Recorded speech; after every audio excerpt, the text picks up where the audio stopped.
Successful team dynamics are critical during a resuscitation attempt. The interaction among team members has a profound impact on the effectiveness of each individual's performance, as well as the patient's survival. The better you work as a team, the better the potential outcome for your patient.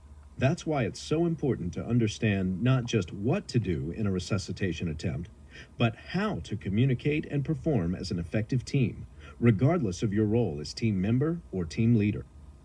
To appreciate good team dynamics, it helps to understand what happens when team dynamics fail. Let's watch the following example of poor team dynamics and see if you can spot the areas that need improvement. 2, 3, 4, 5, 6, 7, 8, 9, 10, 11, 12, 13. We've got a teenage boy in full arrest here. 8, 9. Watch out, watch out. Move him over. All right. Stop. He's still strapped to the cot. All right. Move on 3. Ready? 1, 2, 3. When we got there, he just said he wasn't feeling very good. Let's go ahead and hook him up to the monitor. We need to ventilate. We've already shocked him twice, once about a minute ago. We need to get an IV started. Have you shocked him? 6. Yeah, last time a minute ago. James, take over compression. 11. Okay, I'm I've got fine. it. Hey, I'm I've got fine. it. I got it. What have you done besides shock? Just basic life support. Laura, can you take care of that IV? Okay. Who's documenting? Kayla. I'll get on it. The scenario you just watched presented some serious communication flaws, the kind of flaws that can derail a resuscitation attempt. Successful teams not only have medical expertise and mastery of resuscitation skills, they also practice good communication skills and adhere to the key elements of effective team dynamics. These elements help teams work together in the most efficient way possible. The American Heart Association has grouped the elements of team dynamics into 3 categories: roles, what to communicate, and how to communicate. Let's review those now, starting with roles. Clear roles and responsibilities should be immediately established. When all team members know their jobs and responsibilities during a resuscitation attempt, the team functions smoothly.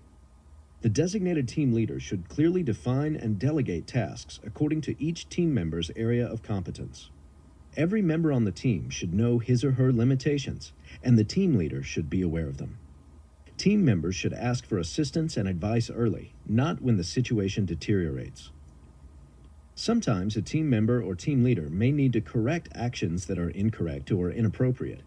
It's important to be tactful, especially if you have to correct a colleague before he or she makes a mistake, whether it's a drug, dose, or intervention. The next category is what to communicate. Knowledge sharing is a critical component of effective team performance. Team leaders should ask for good ideas for management and frequently ask for observations from team members about possible oversights. Summarizing information out loud is a good way to maintain an ongoing record of treatment and acts as a way to reevaluate the patient's status, the interventions performed, and the team's progress within the algorithm of care. This technique can also help team members respond to the patient's changing condition. The last category of team dynamics is how to communicate. Closed-loop communication is important for both the team leader and team members. When the team leader gives an order, the team member should confirm that he or she heard and understood the order. The team leader should call people by their names and, if possible, make eye contact to ensure that the team member has understood the order before assigning additional tasks. The team member should tell the team leader when he or she has completed the intervention. Team leaders and members should also use clear messages.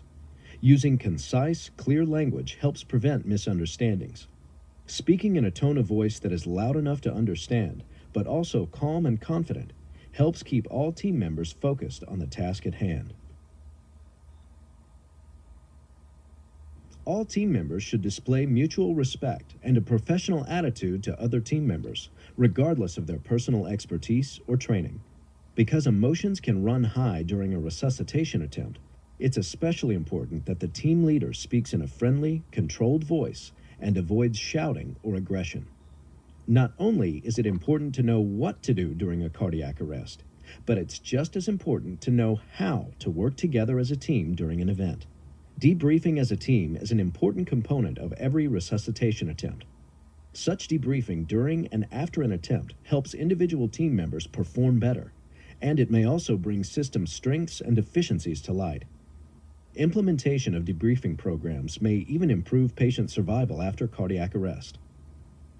Now we'll see the same scenario with everyone using good team dynamics. See if you can spot each key element in use. Hi, everyone. EMS just called in and said they have a 16-year-old male who arrested in their unit as they were arriving. They're unloading now, and Pam is meeting them in the ambulance bay. She'll ventilate when they arrive. James and Aaron, can you two cycle through chest compressions for the first rounds? James, you're first on compressions, and Aaron, I need you to hook them up to our monitors and defib. Yeah, I'll start on compressions. And I'll have monitor and defib. Okay, good, thanks. Laura, can you take IV and meds?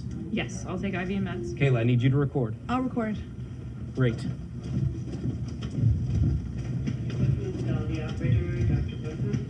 Hi, we're a BLS crew with a 16-year-old male here, witnessed cardiac arrest precisely 3 minutes ago. We started compressions, applied our AED, and gave one shock with no RUSC. We then gave a second shock at the 2-minute mark with no change that we could see. He has been easy to bag. Okay, thank you. Let's move him over at 30. 28, 29, 30. All right, 1, 2, 3. Okay, Mike, I'll take over compressions. All right, thank you. Good switch. James and Aaron, you can swap out compressions every 2 minutes or sooner if you get tired. Do we have an IV? No, I'm working on the IV now. Laura, if you can't get the next to stick, try an IO. I'm recording. Okay, monitor is attached. Hold compressions.